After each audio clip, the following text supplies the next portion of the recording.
Começando mais um Saúde e Longevidade, desta vez com um tema importantíssimo, que são doenças sexualmente transmissíveis. Eu estou aqui com o Dr. Humberto Pelaquim, ele que é médico urologista, para tirar todas as nossas dúvidas. Doutor, é um prazer ter você aqui, sempre trazendo muita informação pra gente. Muito obrigada, viu? Prazer é meu, Geis. Sempre bom estar aqui. Cada vez, doutor, é um tema diferente, né? E dá pra ver que dentro de uma área tem muitos assuntos para ser conversado, Bastante. né?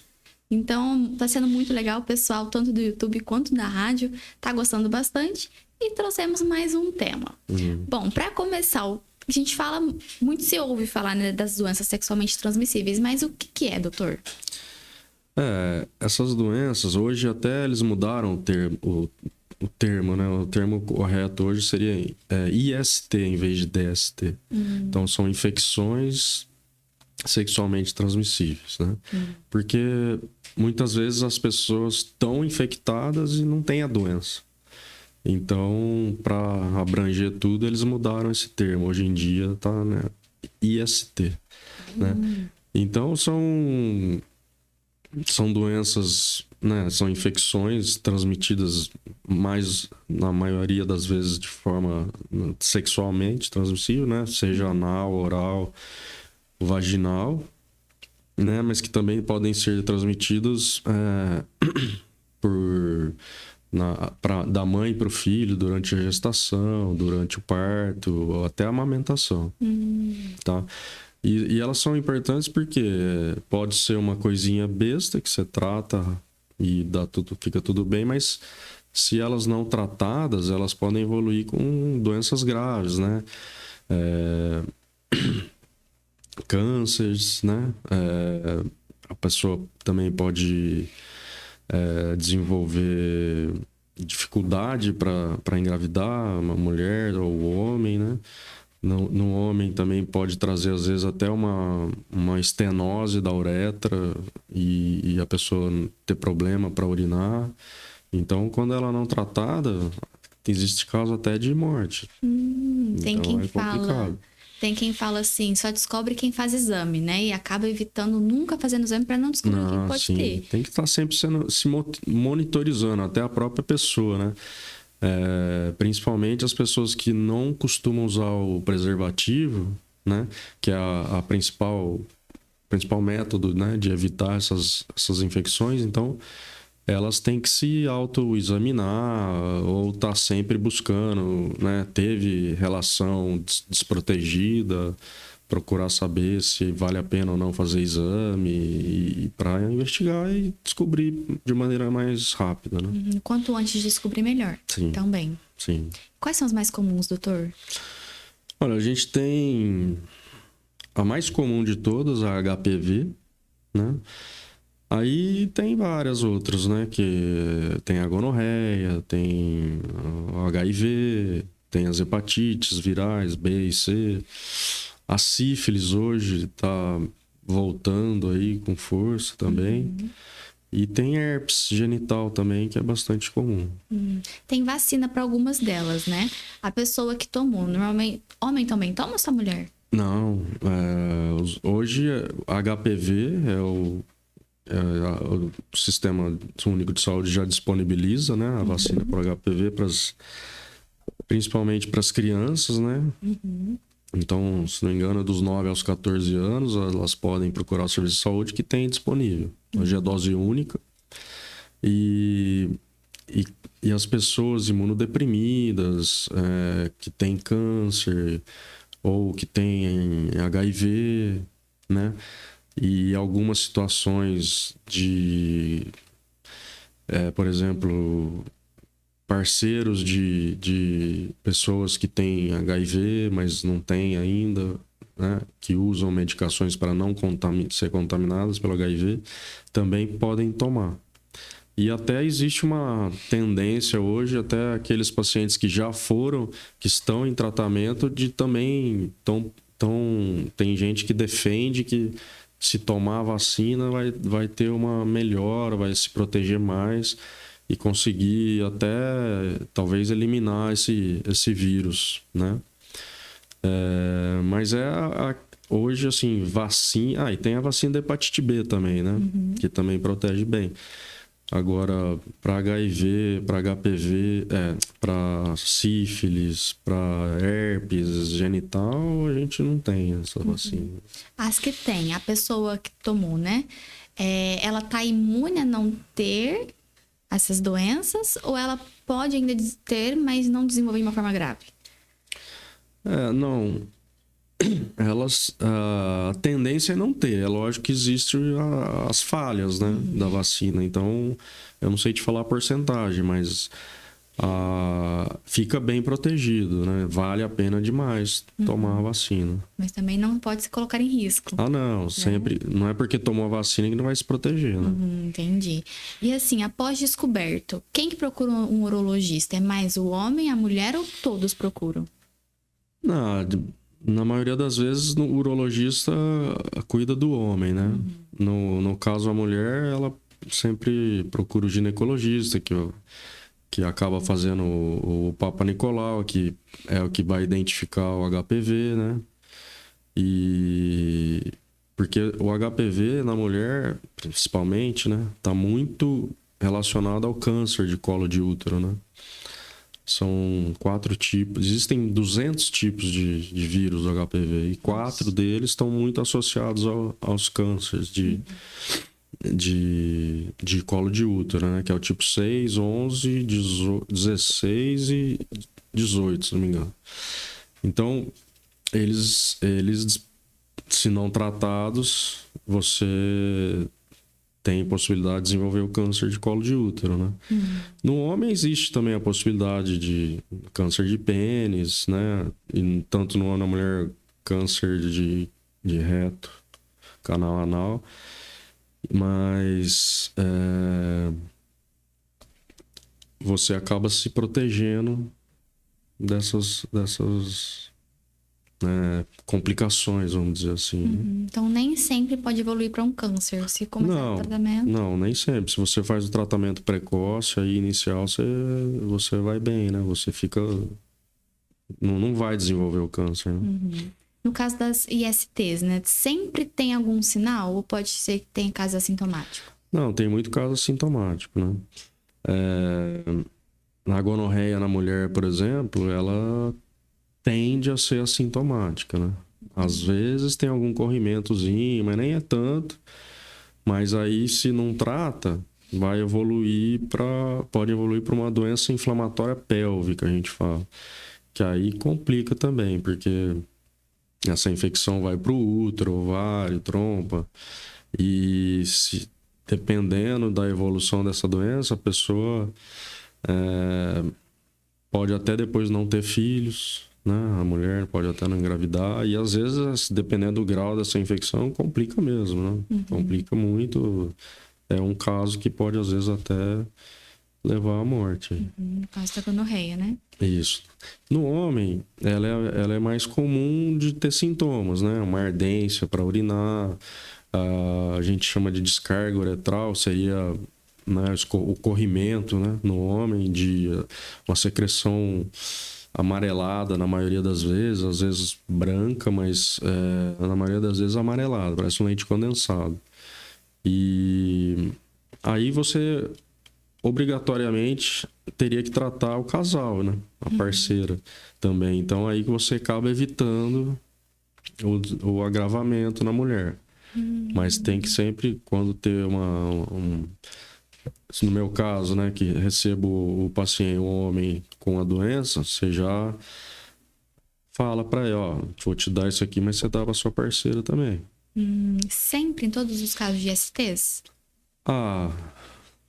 Assim, tem uns que você não tem como tratar, assim, no remédio, né?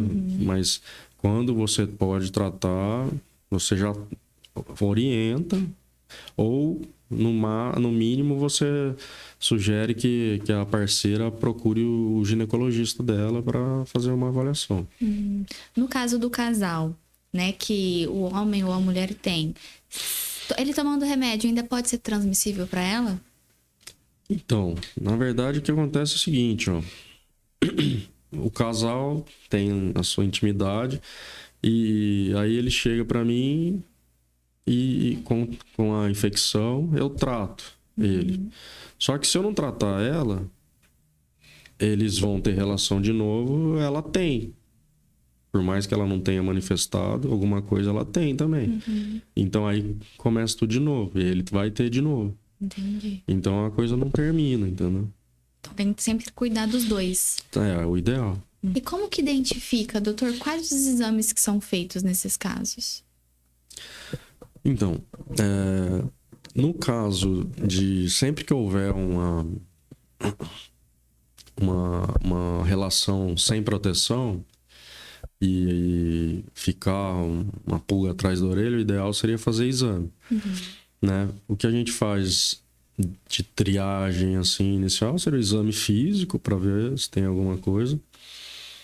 E aí você faz a sorologia para HIV, hepatite B, C e também a sífilis, que tem exames de fácil acesso, assim, que são os mais comuns, né? Agora, para você ver herpes, por exemplo, HPV, que mais? Outras doenças mais, assim, menos comuns, você não tem ainda um exame, assim, tipo de sorologia. Então, a pessoa tem que, na hora ali, se a gente não vê nada, você tem que orientar a pessoa a estar se monitorizando para ver se aparece alguma lesão que possa identificar. Ou seja, por exame de sangue, então já consegue identificar. Exame de sangue são essas 4, as mais comuns aí, né? A sífilis, HIV, hepatite B, hepatite C. Entendi. E dói, doutor, quando pega uma infecção? Sente dores? Algumas pode causar dor, né? A herpes genital pode causar dor. A sífilis, que forma uma úlcera, na maioria das vezes não tem dor, né? E o HPV não tem dor. Às vezes pode ter a verruga, mas causar um pouquinho de coceira, mas não dá dor. A gonorreia, a outra uretrite, que é a clamídia, são as duas mais comuns, elas podem causar um ardor na hora de urinar, às vezes uma dor no testículo também. E as hepatites geralmente não causam dor, né? Causa aquele mal-estar. A HIV também é mais um mal-estar aí que você vai poder desconfiar e se houve, né, o contato lá atrás. E bom, tem outras, o linfogranuloma venéreo pode causar dor, que é como se fosse uma íngua, né? Então aí esse aí pode ter dor. Tem alguma que tem cura ou é só tratamento? Não, a herpes não tem cura, né? Geralmente é difícil a pessoa ter uma vez e não ter mais, né? Pode acontecer, mas é difícil. HPV pode ter cura, tá? Às vezes a pessoa consegue eliminar o vírus, né? As hepatites hoje você tem tratamento, né? A sífilis tem cura. O HIV geralmente você não tem a cura, né? Mas você tem um tratamento que dá muita qualidade de vida para a pessoa e a pessoa vive bem. Mas sempre tomando medicamento e fazendo controle.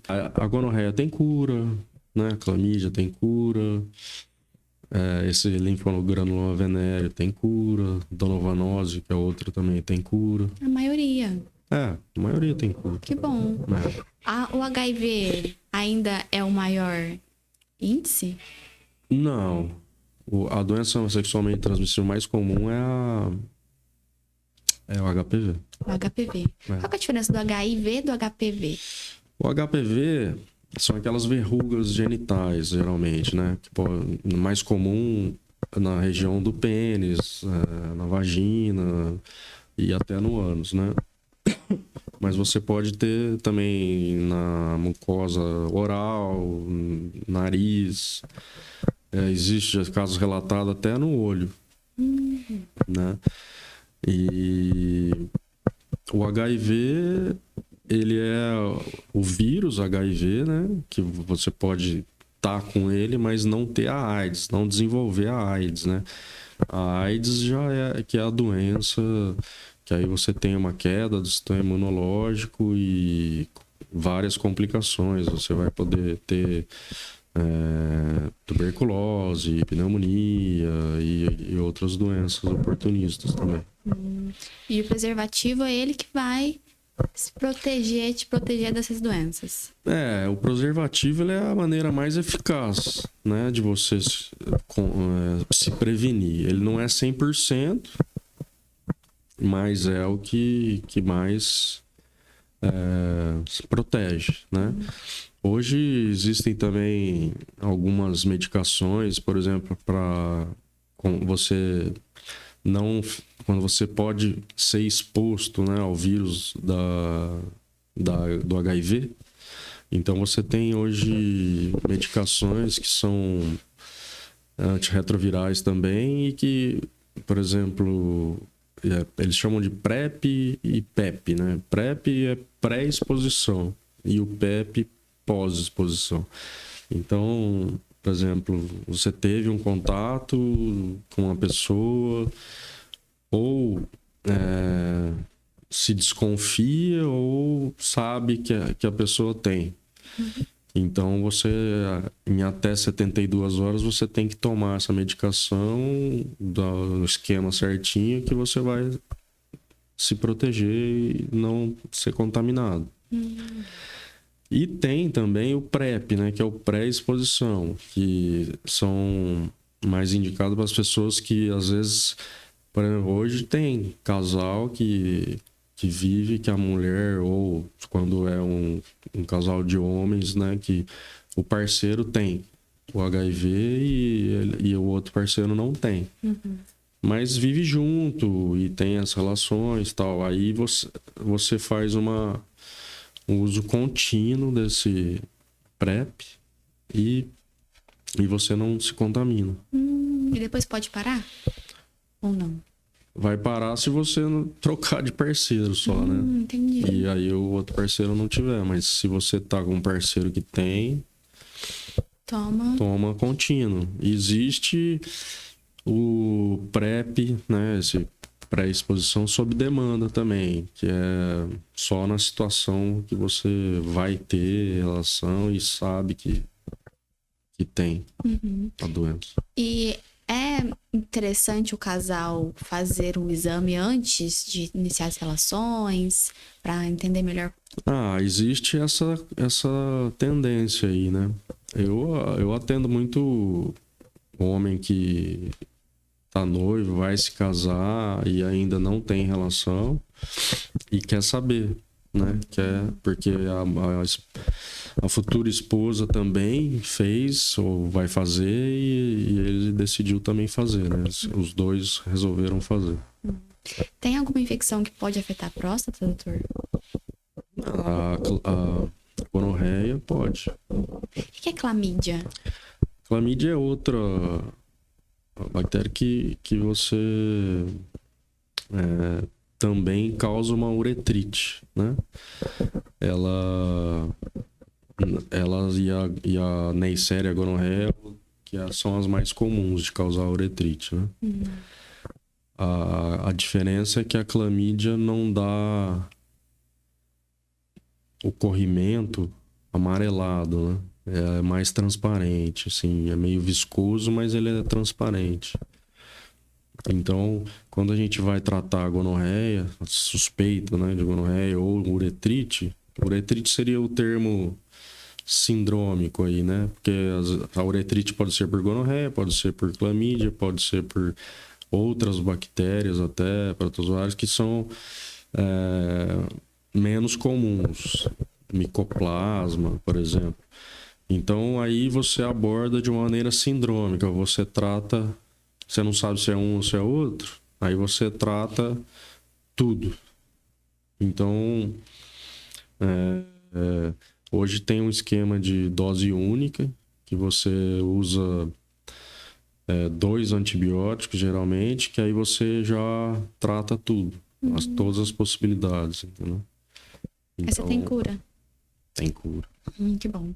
No caso, o filho, né, quando no caso de gravidez, tem caso que o filho não nasce com nenhuma dessas infecções quando os pais têm? Ou sempre? Não, tem. Tem? Tem casos, né? Mas o risco é grande, né? Principalmente se for de parto normal. Sério? Então, HIV usa também essas medicações que eu te falei, PrEP, PEP aí, na criança. A gonorreia pode dar no olho da criança também. Então, por isso que pinga o colírio quando nasce.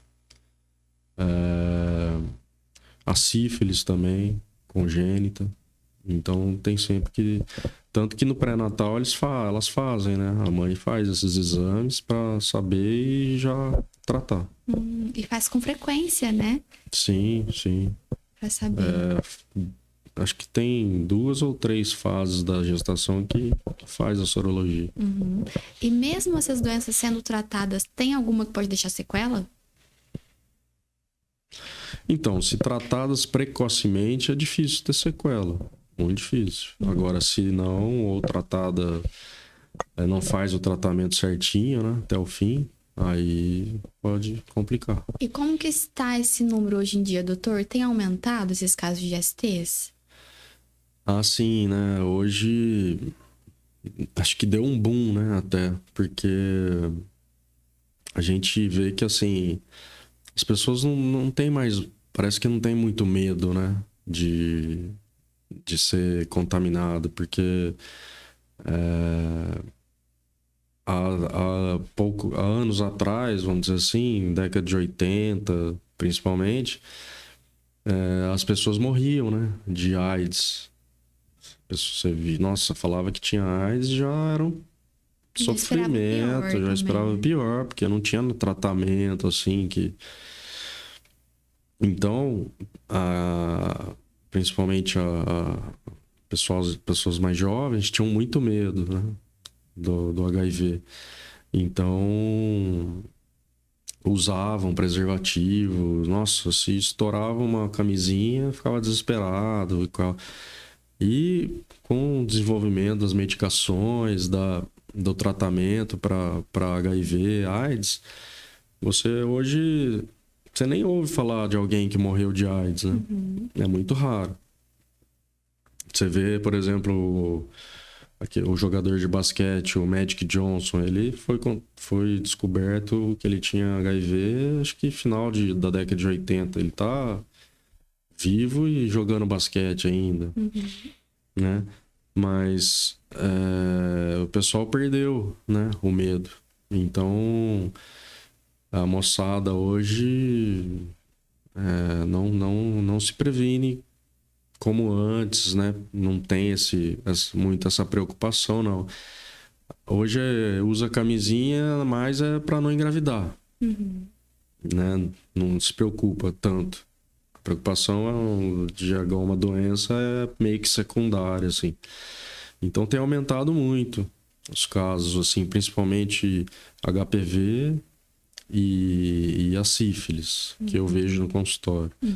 Então, a HPV, a camisinha, ela até protege, né? Mas ela não é 100%, porque tem o contato ali na base do pênis, que já não tem mais o preservativo, no pubis, às vezes no saco escrotal. Então, pode haver essas lesões também, mas aí é um acidente mais, assim, difícil, porque você usou o preservativo, então...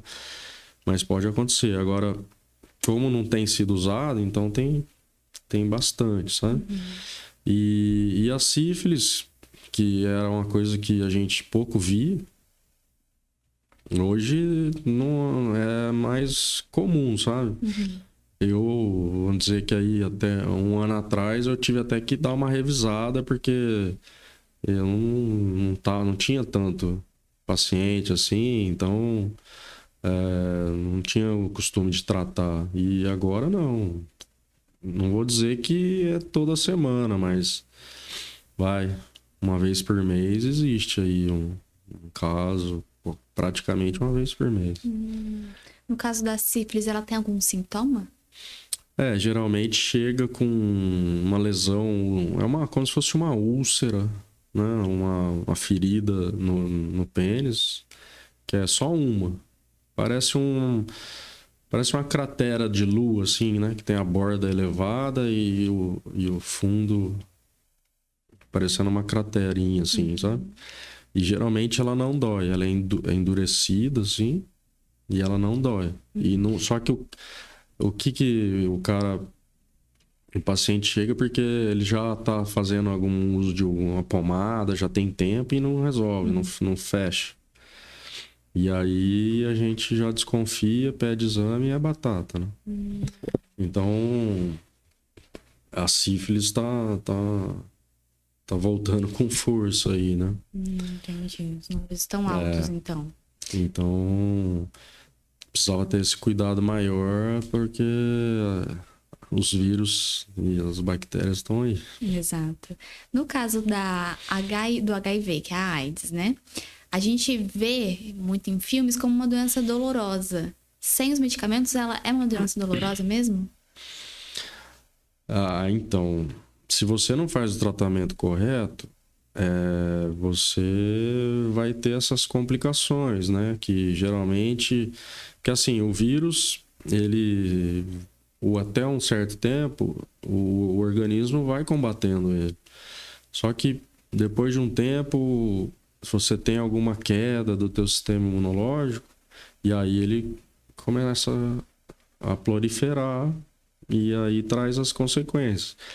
Então, pneumonia, né, tuberculose, o HPV às vezes vem.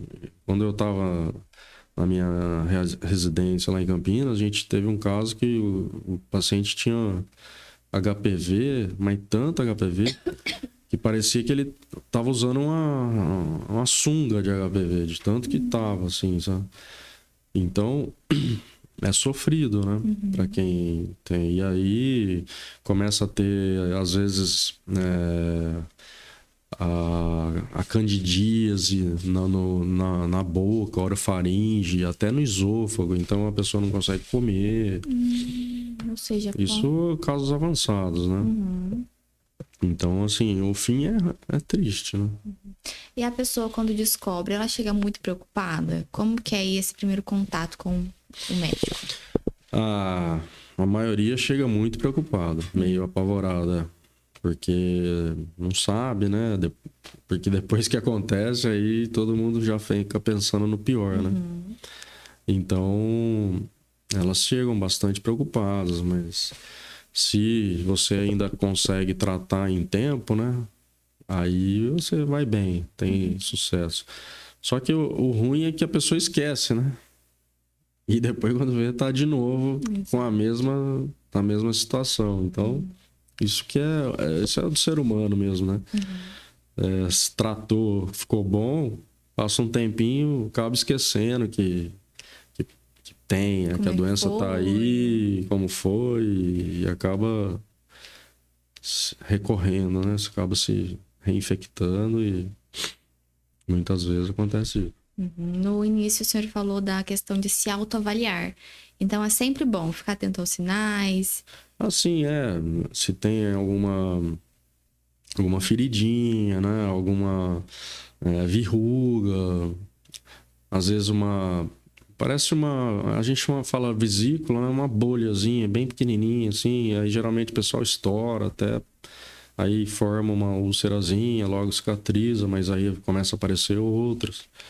Então, sempre tá atento, né? Sempre tá atento. Corrimento, né? Às vezes a gonorreia, esse corrimento fica saindo pela uretra quase o tempo todo, sem urinar, sem nada. Suja a cueca, então é um sinal também de que tem alguma coisa errada. E esse tem que ter um acompanhamento urológico depois desse tratamento, tudo mais? Olha, assim, específico, né, para isso é difícil, assim, se você tratou e resolveu, né, tá ok.